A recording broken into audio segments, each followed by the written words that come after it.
கரை திரையற்ற வாழ்க்கை. ஆகையால் பிரியமானவர்களே, இவைகள் வர காத்திருக்கிற நீங்கள் கரையற்றவர்களும் பிழையில்லாதவர்களுமாய் சமாதானத்தோடு அவர் சந்நிதியில் காணப்படும்படி ஜாக்கிரதையாயிருங்கள்.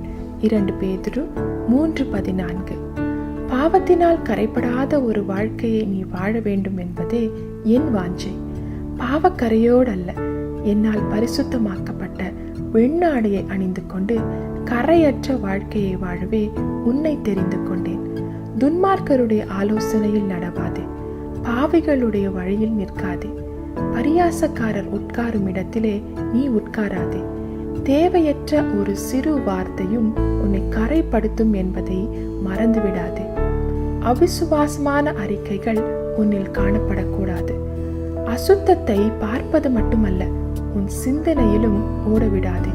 பார்வையிலும் பரிசுத்தம் தேவைப்படுகின்றது.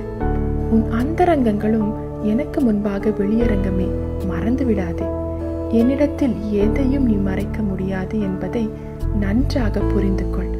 உன் நினைவுகளை தூரத்திலிருந்து அறிகிறவர் நான்.